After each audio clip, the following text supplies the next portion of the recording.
पिछली वीडियोस में हमने ट्रिग्नोमेट्री को डिस्कस किया था। उसमें सबसे पहले उसके बेसिक्स लिए थे, यानी फॉर्मूले, और उसके बाद प्रॉब्लम्स। आशा है आप लोगों को वो बेनिफिशियल लगे होंगे और उससे आपको कंसेप्ट ट्रिग्नोमेट्री के और क्वेश्चन सॉल्व करने की एफिशिएंसी बढ़ी होगी। आज हम दूसरा टॉपिक ले रहे हैं। ये टॉपिक है सेट्स, रिलेशंस एंड फंक्शंस। तो आज इसके बेसिक ले रहे हैं। सबसे पहले डेफिनेशन है सेट की।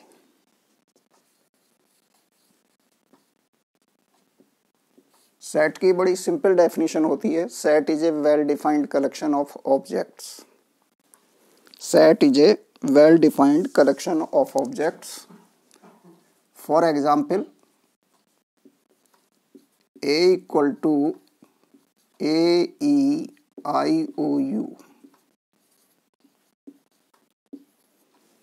ये एक सेट है। इसके जो ऑब्जेक्ट्स हैं या एलिमेंट्स हैं वो वोवेल्स। इसी तरह से दूसरा एग्जाम्पल हम ले सकते हैं, B इक्वल टू से 1 2 3 4। इसके 4 एलिमेंट्स हैं 1 2 3 4। एक और सेट आप ले सकते हैं, C equal to 1 2 3 and so on. इसमें इनफाइनाइट एलिमेंट्स। तो ये दोनों फाइनाइट सेट हैं, क्योंकि इनमें फाइनाइट नंबर ऑफ एलिमेंट्स हैं, और ये इनफाइनाइट सेट का। अब आते हैं इसके सेट के रिप्रेजेंटेशन पर। सेट्स को हम कैपिटल लेटर से डिनोट करते हैं, जैसे capital A, capital B, capital C etcetera. और इसके एलिमेंट्स को जनरली स्मॉल लेटर या फिर नंबर से डिनोट किया जाता है। इनके दो नोटेशन होते हैं।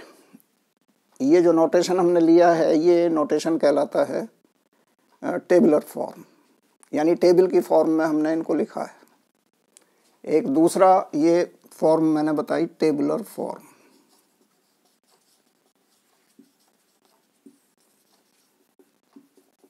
एक दूसरी फॉर्म होती है जिसको हम कहते हैं सिंबॉलिक फॉर्म।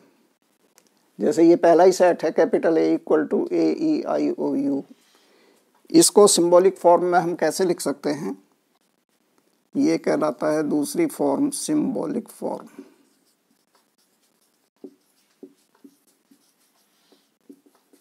सिंबॉलिक फॉर्म में सेट को लिखा जाता है capital A equal to X such that X is a vowel.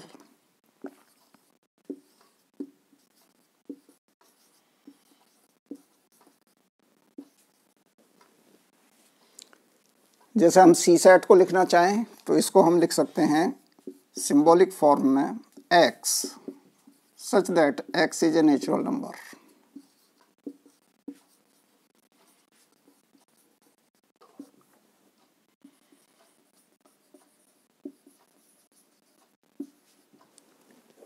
तो ये था सेट के बारे में, सेट की डेफिनेशन, सेट के एग्जाम्पल और सेट की दोनों फॉर्म, टेबुलर फॉर्म और सिंबॉलिक फॉर्म।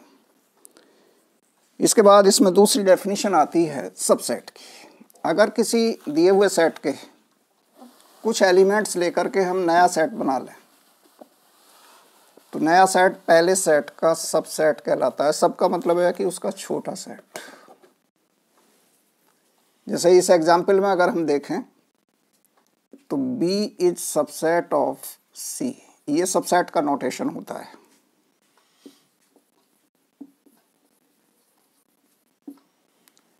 हर एक सेट को अपना सबसेट माना जा सकता है। यानी जैसे हम A लिखें तो A can be written as A is subset of A। जब इक्वलिटी के चांसेस होते हैं तो इस नोटेशन का यूज करते हैं। ये भी सबसेट के लिए है। और जब प्रॉपर, ये कहलाता है इम्प्रॉपर सबसेट, ये कहलाता है प्रॉपर सबसेट। प्रॉपर का मतलब है कि वो डेफिनेटली कुछ एलिमेंट्स उसमें कम है। तो ये डेफिनेशन हुई सबसेट की। अगर किसी सेट के अंदर कोई एलिमेंट ना हो तो वो सेट कहलाता है नल सेट।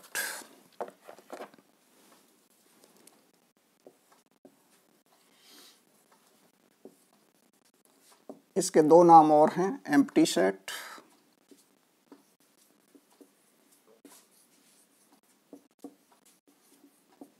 और तीसरा हम इसको कह सकते हैं वॉइड सेट। इन तीनों का एक ही मतलब है, null set, empty set, void set, यानी जिसमें कोई एलिमेंट ना हो। तो इसको हम इस तरह से लिख सकते हैं, यानी इसमें कोई एलिमेंट नहीं है।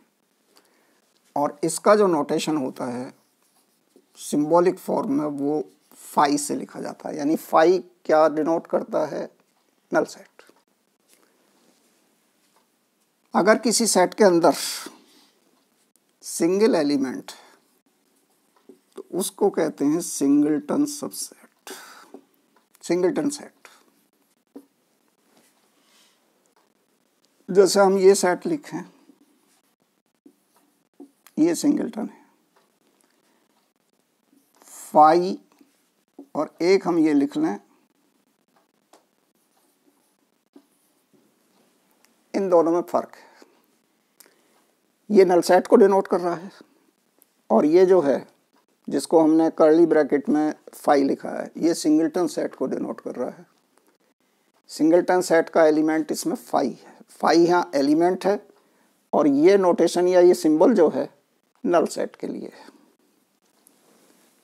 एक होता है यूनिवर्सल सेट, उसको कैपिटल यू से डिनोट किया जाता है।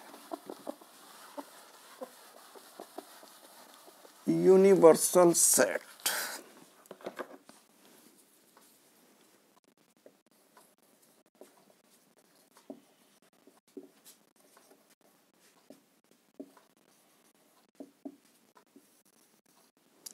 यूनिवर्सल सेट को कैपिटल यू से डिनोट करते हैं। और यूनिवर्सल सेट वो सेट होता है जो दूसरे सेट हम कंसीडर कर रहे हैं वो सभी उसके सबसेट हों। यानी all the sets under consideration are considered as subset of universal set। जैसे A को हम लिख सकते हैं A is subset of universal set U। Universal set के बाद हम आते हैं ऑपरेशंस पर। सेट के अंदर ऑपरेशंस होते हैं। जैसे एक ऑपरेशन होता है यूनियन। यूनियन को इस सिंबल से डिनोट करते हैं, यू जैसा सिंबल। जैसे मान लीजिए दो सेट हैं ए और बी, तो ए यूनियन बी इन दोनों सेट्स का यूनियन कहलाता है। A union B equal to हम लिख सकते हैं एक्स, सिंबॉलिक फॉर्म में हम इसको एक्सप्लेन कर रहे हैं। A union B equal to X such that X belongs to U, X belongs to A और एक्स बिलोंग्स टू बी। यानी यूनियन में दोनों के बीच में और का इस्तेमाल होता है। यानी एक्स या तो ए के अंदर हो या बी के अंदर हो तो वो यूनियन में होगा, या दोनों के अंदर भी हो। दूसरा होता है इंटरसेक्शन। पहला ऑपरेशन यूनियन हुआ, दूसरा इंटरसेक्शन।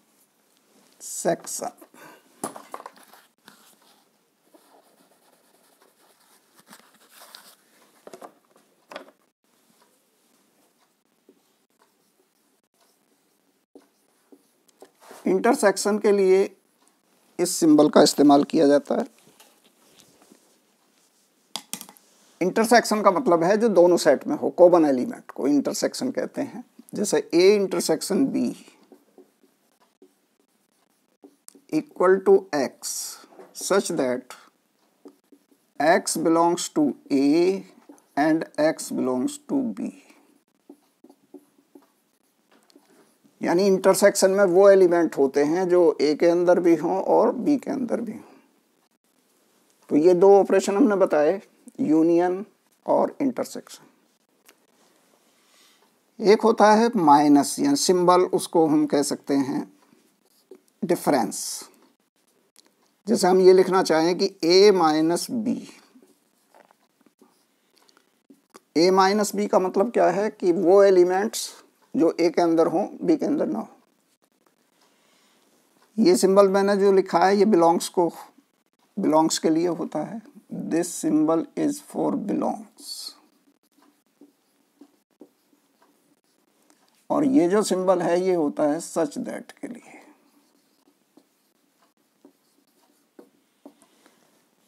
तो ए माइनस बी किसके इक्वल होगा? x such that x belongs to A and x does not belongs to B। उसी तरह से हम b माइनस ए भी ले सकते हैं। b माइनस ए का मतलब हो जाएगा वो एलिमेंट जो b के अंदर हो a के अंदर ना हो। एक होता है कॉम्प्लीमेंट।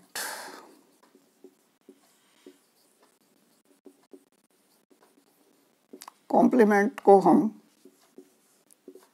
ए बार से या ए डैश से डिनोट करते हैं, डैश भी लगा सकते हैं। ए डैश इक्वल टू क्या होगा? ए डैश का मतलब होगा यूनिवर्सल सेट यू माइनस ए, यानी इसके अंदर यूनिवर्सल सेट के वो एलिमेंट्स होंगे जो ए के अंदर ना हो। इसे हम ऐसे भी लिख सकते हैं कि this equal to X such that X belongs to U, यानी universal set, and X does not belongs to A. Venn diagram से हम इसको इस तरह दिखा सकते हैं कि जैसे ये मान लीजिए हमारा यूनिवर्सल सेट है, ये वेन डायग्राम कहलाता है। ये मान लीजिए यूनिवर्सल सेट है U और ये मान लीजिए सेट A है। तो A डैश यानी A कॉम्प्लीमेंट जो होगा ये बाहर वाला पोर्शन हो जाएगा, A के बाहर वाला, बाकी U का सारा पार्ट, इसको हम कहेंगे कॉम्प्लीमेंट। अब कुछ इसके लाज होते हैं यूनियन के, इंटरसेक्शन के और कॉम्प्लीमेंट से रिलेटेड। पहला लॉ है कॉम्यूटेटिव लॉ।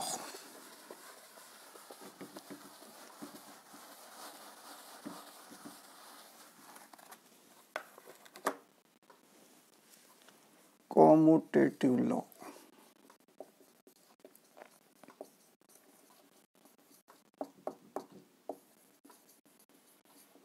कॉम्यूटेटिव लॉ का क्या मतलब है कि हम उनके ऑर्डर चेंज कर सकते हैं। जैसे A union B equal to होता है B यूनियन A। इसी तरह से A intersection B equal to होता है B इंटरसेक्शन A। ये इन दोनों ऑपरेशन के लिए हुआ। लेकिन जो डिफरेंस, वो प्रॉपर्टी डिफरेंस हमने ऑपरेटर लिया था उसमें कॉम्यूटेटिव लॉ होल्ड नहीं करता। यानी हम ये नहीं कह सकते कि A minus B equal to B minus A, ये कभी नहीं होता। A माइनस बी का मतलब है कि A के वो एलिमेंट जो B में ना हो, और B माइनस ए का मतलब है कि B के एलिमेंट जो A में ना हो। तो यूनियन और इंटरसेक्शन इनमें दोनों में कॉम्यूटेटिव लॉ होल्ड करता है, लेकिन डिफरेंस में होल्ड नहीं करता।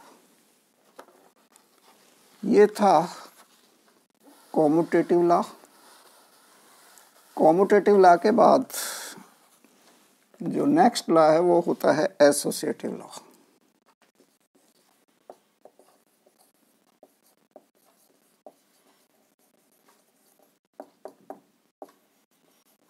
एसोसिएटिव लॉ में 3 एलिमेंट लेते हैं, यानी 3 सेट लेते हैं, ए बी सी। तो यूनियन और इंटरसेक्शन दोनों में एसोसिएटिव लॉ होल्ड करता है। यानी ए यूनियन बी, पहले इन दोनों का ले लें, फिर यूनियन सी, ये इक्वल टू होगा A union B union C. यही बात इंटरसेक्शन के लिए भी है, यानी A intersection B intersection C equal to A intersection B intersection C. तो ये दोनों लॉज हमने बताए, पहला कॉम्यूटेटिव लॉ, दूसरा associative law. Commutative law difference में होल्ड नहीं करता, एसोसिएटिव लॉ भी डिफरेंस में होल्ड नहीं करता, यानी a minus B minus C will not be equal to a minus B minus C.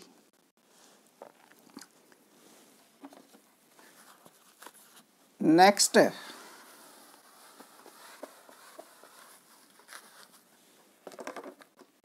Union intersection से related,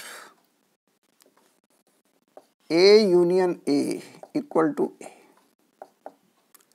A intersection A equal to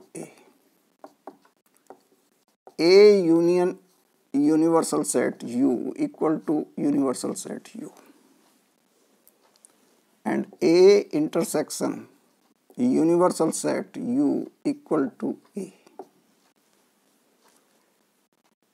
ये कुछ और लॉज हुए इनसे रिलेटेड यूनियन और इंटरसेक्शंस। नेक्स्ट है डिस्ट्रीब्यूटिव लॉ।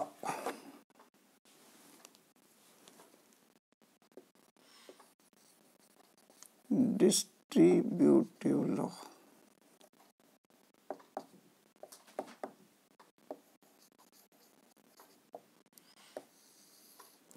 नंबर्स के case में अगर हम देखें तो मल्टीप्लिकेशन एडिशन को डिस्ट्रीब्यूट करता है, यानी अगर हम ये कहें कि a into B plus C equal to होता है a into B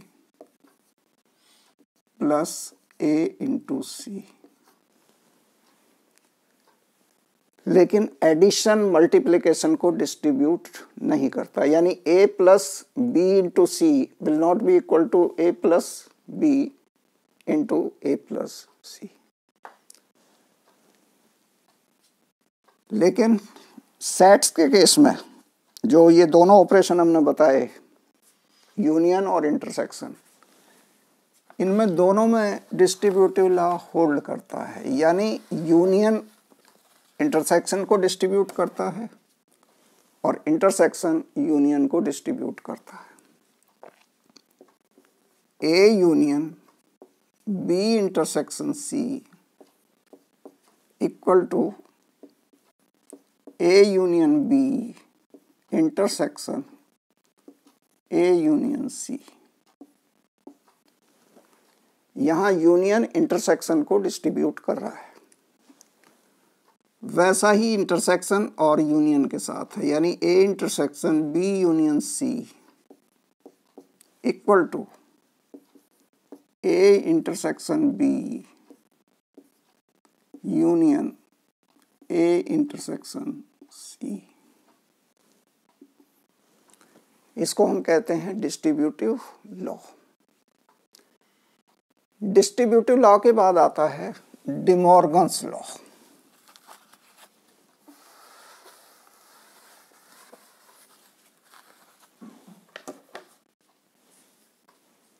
day Morgan's law भी दो सेट्स के यूनियन या इंटरसेक्शन पर ऑपरेट होता है।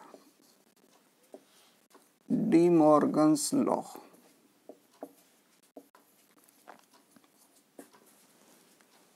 किस तरह से, जैसे हम ये कहें ए यूनियन बी कॉम्प्लीमेंट यानी डैश, तो यूनियन जो है वो इंटरसेक्शन में कन्वर्ट हो जाएगा इनके इंडिविजुअल कॉम्प्लीमेंट्स के, यानी this will be equal to A dash intersection B dash, और A intersection B whole dash will be equal to a dash union b dash। Union intersection में, इंटरसेक्शन यूनियन में convert हो जाता है compliments के। इसको कहते हैं डे मॉर्गन्स लॉ। तो ये कुछ बेसिक्स थे सेट से रिलेटेड।